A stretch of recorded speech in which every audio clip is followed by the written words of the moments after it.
예, 다음에는 네, 지금 우리 대한민국의 현대사를 완전히 소위 북한 조선 노동당 역사 중심으로 바꾸려는 이 거꾸로 뒤집는 이런 역사 왜곡, 정말 천인 공노할 일들이 벌어지고 있는데 그 대표적인 사례가 바로 제주 4.3 사건이 아니겠습니까?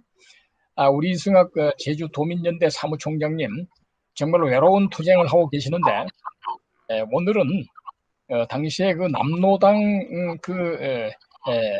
선무 공작, 이 기순 공작이 실패한 사건이 있었다고 하는데 그 내용을 또 한번 소개하시므로 우리가 오늘 이 문재인 정권이 역사를 거꾸로 뒤집는 여기에 대한 일침을 가하는 그런 진상 규명의 내용을 말씀하시겠습니다. 이승학 총장님 말씀해 주시죠.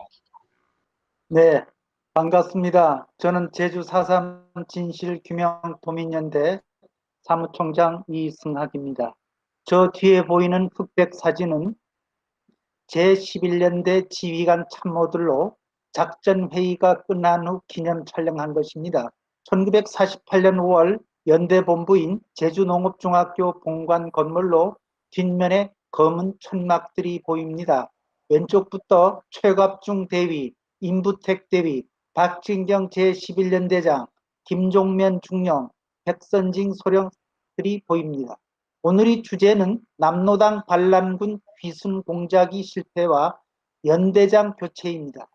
1948년 제조선 미육군 사령부 군정장관인 띵 장군이 대규모의 공격전에 소유 집단 지도자와 접촉해서 항복할 기회를 주라는 지시에 따라서 그 당시 제9연대장 김익렬 중령이 남로당 반란군 김달삼과의 접촉에 나섰으며 벽보 전단지 등으로 접촉을 시도했습니다. 이런 시도 끝에 남로당 반란군 측으로부터 연락이 왔으며 4월 30, 12시 대정면 구억리에서 두 사람이 대면하고 협상을 하였는데 남로당 반란군 측 내부 문건에 의하면 경비대 측이 협상 제의를 교묘히 이용하면 경비대의 인민유격대 토벌을 억제할 수 있다는 결론을 내리고 협상을 수락했다고 기록하고 있습니다. 남로당 인민유격대 김달삼과 제9연대장 김민열 중령 간의 협상은 4월 하순까지 두 차례에 걸쳐 이루어졌으며 첫 번째 회담 시는 제5연대 대대장 오일균 소령도 참가한 바 있으며 첫 번째 회담에 관해서는 일시 장소, 참석자 그리고 회담 내용 등이 기록이 없어 확인할 수가 없는 실정입니다.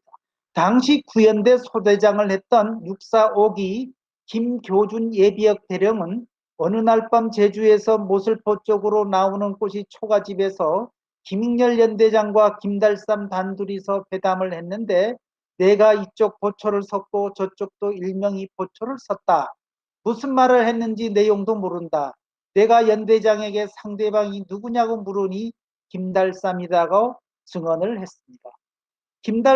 김익렬의 유고에 의하면 김익렬은 인민유격대의 완전 부장 해제, 살인 방화, 강간범과 그 지도의 전면적 자수, 소위 인민군이 간부 일체를 인질로서 구금 등 3개 항을 요구했고 인민유격대 측 김달삼은 단정 반대, 제주도민이 자유보장, 경찰이 무장해제, 고국관리 전면 경질, 고국관리 중 뇌물을 받은 자 처벌, 청년단체의 산간불악 출입 금지 등 6개항을 요구했습니다.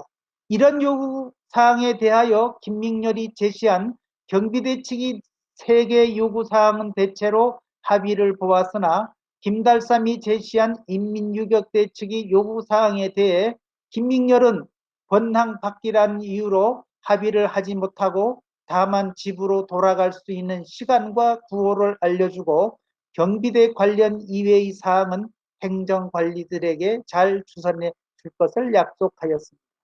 북한 측 문건에는 단선 단정 반대, 경찰 무장 해제와 진압대 즉시 철수, 반동 테러 단체 즉시 해산과 서청단 즉시 철거, 피검자 즉시 석방과 비법적인 검거, 투옥, 학살 즉시 중지 등에 합의하였다고 기록하고 있습니다. 북한이 기록은 기고문과 맥락을 같이 하는 내용이며 유구와는 상당히 다른 내용입니다.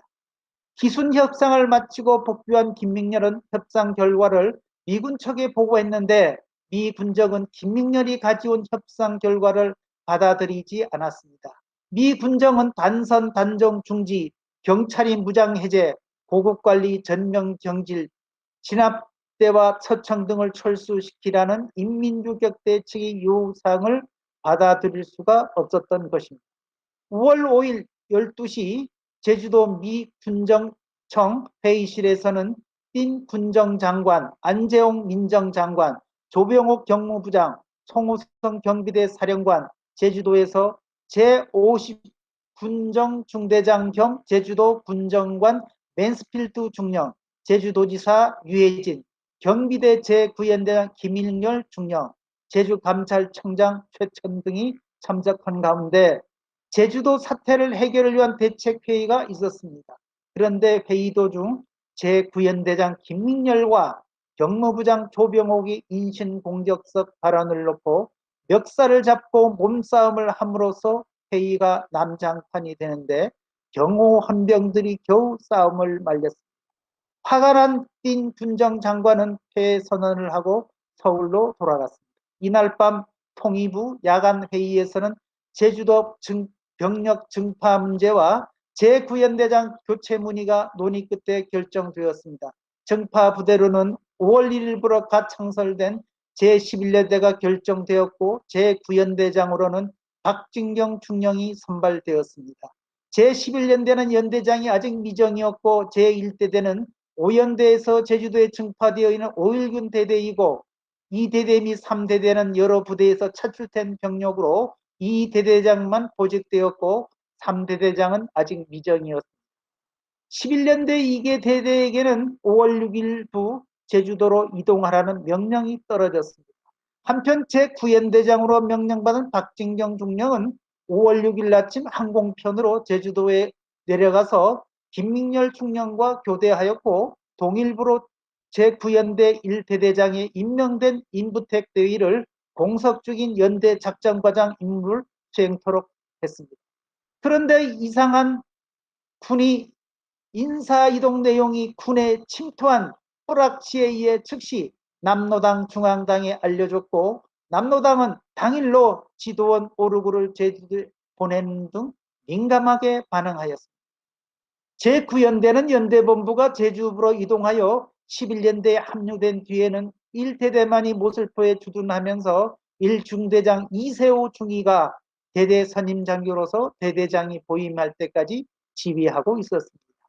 제11연대장 박진경은 부대 정비 일환으로 4개 대대 중 2명뿐인 대대장 중 제1대대장 5.1군 소령을 5월 18일경에 총사령부로 전출시켰습니다.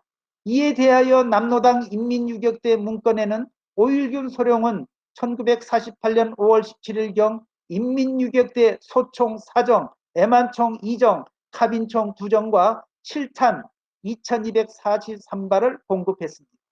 미 군정과 통일부는 김일전 연대장과 5.1군 대대장을 육지부로 보낸 후 악질 반동 박진경을 제11연대장으로 임명하여 토벌 작전을 개시했다고 기록하고 있습니다. 5.1군 소령은 1차 숙군 시 1949년 2월에 체포되어 군사재판에서 사형을 언도받고 49년 12월 1일에 처형되었습니다.